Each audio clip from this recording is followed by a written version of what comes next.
नमस्कार, श्रीजी टीवी पे आपका स्वागत है। आज हम बात करेंगे पृथ्वी पर सबसे सुंदर जगह की।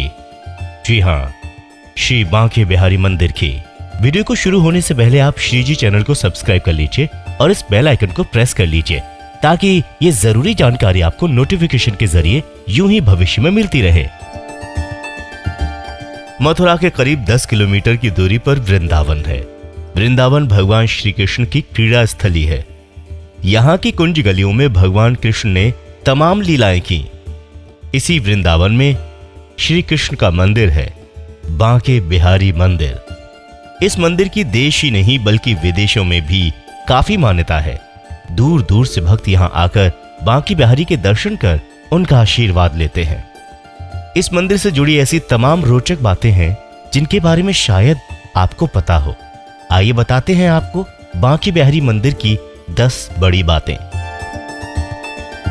तानसेन के गुरु स्वामी हरिदास ने की थी स्थापना। बांके बिहारी मंदिर की स्थापना स्वामी हरिदास ने की थी। स्वामी हरिदास जी प्राचीन काल में मशहूर गायक तानसेन के गुरु थे। स्वयं प्रकट हुई थी मूर्ति। स्वामी हरिदास भगवान कृष्ण के भक्त थे। वे निधिवन में तमाम भजन आदि गाकर श्री कृष्ण की भक्ति किया करते थे। उन्हें राधा कृष्ण दर्शन दिया करते थे। एक दिन वृंदावन के लोगों ने हरिदास जी से कहा कि वे भी राधा कृष्ण के दर्शन करना चाहते हैं। तब हरिदास जी ने राधा कृष्ण की आराधना कर लोगों की बात उनसे कही। ध्यान व पूजन के बाद जब उन्होंने आंखें खोली तो इस मूर्ति को अपने समक्ष पाया। वो मूर्ति थी भगवान श्री कृष्ण की, जो आज बांके बिहारी जी में विराजमान है। मंदिर बनने से पहले निधिवन में होती थी पूजा। मूर्ति प्राप्त होने के बाद स्वामी हरिदास ने शुरुआत में तो बांके बिहारी जी की निधिवन में ही पूजा की। फिर जब मंदिर का निर्माण कार्य संपन्न हो गया तब उनको मंदिर में आम जनता के दर्शन के लिए स्थापित कर दिया। राधा कृष्ण का विग्रह रूप है बांके बिहारी। बांके बिहारी राधा कृष्ण का विग्रह यानी कि सम्मिलित रूप है। यही कारण है कि बांके बिहारी जी के श्रृंगार में आधी मूर्ति पर महिला और आधी मूर्ति पर पुरुष का श्रृंगार किया जाता है। मूर्ति के आगे हर 2 मिनट में लगाया जाता है पर्दा।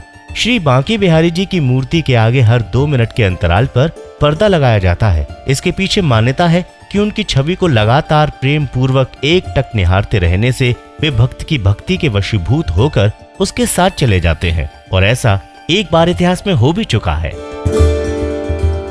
मूर्ति की आंखों से आंखें मिलाते हैं भक्त। बांके बिहारी सिर्फ प्रेम के भूखे हैं।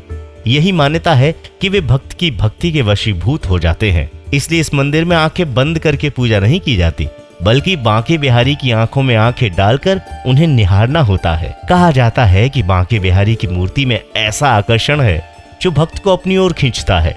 उसकी आंखों से स्वयं आंसू गिरने लगते हैं, और यह अनुभव आप जब भी जाएंगे तो अवश्य करेंगे। विहार पंचमी के रूप में मनाया जाता है प्राकट्य दिवस। बांके बिहारी जी की मूर्ति माघ शीर्ष माह के शुक्ल पक्ष की पंचमी तिथि को निधिवन स्थित विशाखा कुंड से प्रकट हुई थी। बांके बिहारी की प्राकट्य तिथि को हर साल विहार पंचमी के रूप में बड़े उल्लास के साथ मनाया जाता है। इस दिन वृंदावन में कई धार्मिक आयोजन किए जाते हैं। बिहार पंचमी के दिन ही चरणामृत के स्थान पर भक्तों को पंचामृत बांटा जाता है। सिर्फ जन्माष्टमी पर होती है मंगला आरती। बांके बिहारी जी के मंदिर में मंगला आरती साल में सिर्फ एक बार होती है, जन्माष्टमी के दिन। इस दिन बांके बिहारी जी के दर्शन सौभाग्यशाली को ही प्राप्त होते हैं। अक्षय तृतीया पर होते हैं चरण दर्शन। बांके बिहारी जी के चरण दर्शन केवल अक्षय तृतीया के दिन ही होते हैं। मान्यता है कि इन चरण कमलों का जो दर्शन करता है उसका तो बेड़ा पार ही लग जाता है। इसलिए कहा जाता है बांके बिहारी। भगवान श्री कृष्ण को बांके बिहारी नाम स्वामी हरिदास ने ही दिया था। भगवान कृष्ण की हर मुद्रा को बांके बिहारी नहीं कहा जाता, बल्कि 3 कोण पर झुकी हुई मुद्रा वाले श्री कृष्ण को बांके बिहारी के नाम से पुकारा जाता है। 3 कोण यानी होठों पर बांसुरी लगाए, कदम्ब के वृक्ष से कमर टिकाए और एक पैर में दूसरे को फंसाए हुए मुद्रा में श्री कृष्ण को बांके बिहारी कहा जाता है। भगवान श्री कृष्ण की कृपा ऐसी है कि इस मंदिर में जो भी आता है बस यहीं का हो जाता है। और यहाँ के आकर्षण को देखकर अपने जीवन भर उस दृश्य को कभी नहीं भूलता। आप भी श्री बांके बिहारी जी के दर्शन करके अपने जीवन को सफल बनाएं। आप हमेशा खुश रहें और बांके बिहारी की कृपा आप सब पर बनी रहे, ऐसी आशा है। अगर आप इस तरह के वीडियो हमेशा देखना चाहते हैं तो श्री जी चैनल को सब्सक्राइब कर लीजिए ताकि ये जरूरी जानकारी नोटिफिकेशन के जरिए आपको मिलती रहे। नमस्कार।